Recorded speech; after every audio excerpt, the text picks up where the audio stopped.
So it's a gorgeous day here in Norwich, as you can see. We had hail a few minutes ago. This is my garage. Welcome to my shop, as some might say. So yeah, it's a fair bit of kids gear in here and our bikes. That's my Christmas present, still wrapped up. Looking forward to opening that Christmas Day. And these are the bits of my bench. We'll get to know that a little bit better later. That's my what's it called, a Works Pegasus work table. That's been pretty good in here. I've got my trusty Black & Decker workmate that I renovated. That's been pretty much essential. And here is my bench. Now look at that masterpiece. So this is where I work, really. Obviously it's a kind of a temporary thing, but it's doing the job, to be fair. I've got some French cleats over here. Someone just put that drawer in the wrong way. That was me, I guess. And yeah, I've been dabbling, making a few little bits and pieces. Some of my dad's old files. Yeah, this was my first attempt at box joints here. If you can see that. Hello, bud. Narex chisels, a mixture of staple of Stanley and Marple for the bevel edge chisels. And these are kind of the tools I'm using the most. Marking knives, that square. I love this Wood River marking gauge. That's been brilliant.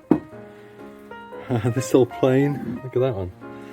It's a Preston. I can't remember what number it is. I don't even know what you'd call it, really. I'm essentially using it as a block plane. It's a shame it's damaged there, but it's working a treat as a block plane. Got my main rip saw,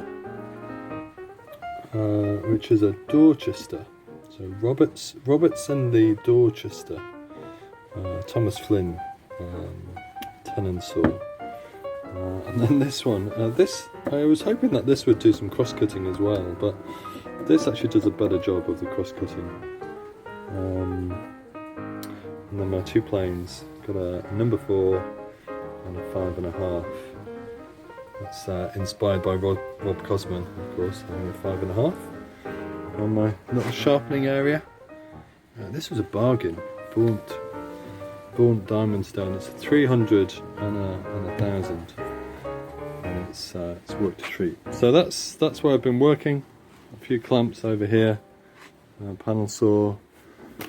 Broke my last blade on this coping saw. So yeah, that's it. This is the space I have. So that's a little look around. I'm going to have a go at putting my workbench together for the first time. Just the base, I'm afraid. I've not done the top yet. But the base is ready to go together. So I'm just going to dry assemble it before I glue it all. So I thought I'd do a little time lapse. So here you go.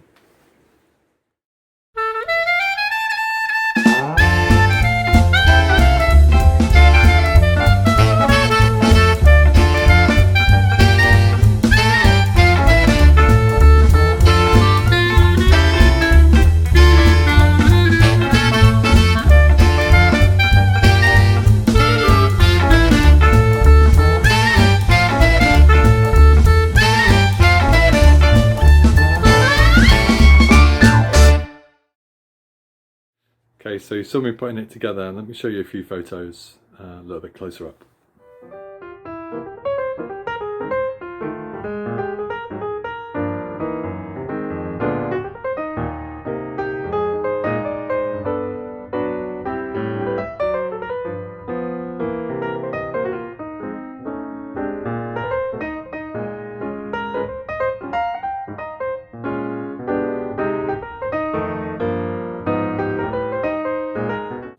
So there you go. So I'm pretty happy with it, really.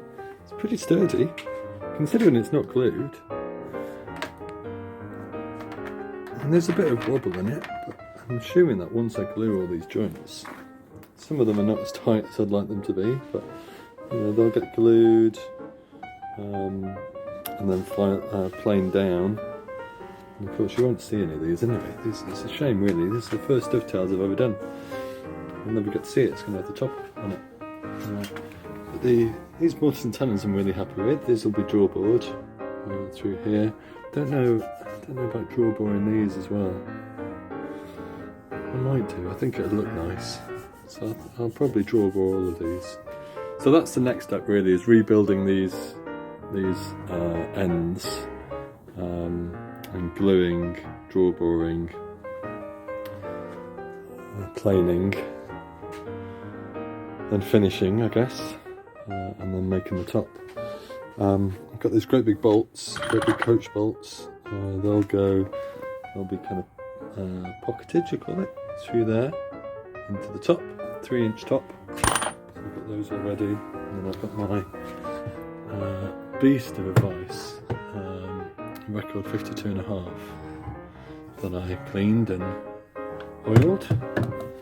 So that's ready to go on, and then I'll finish it with tung oil, pure tung oil and white spirit, to really soak into the MDF top, and then we're done.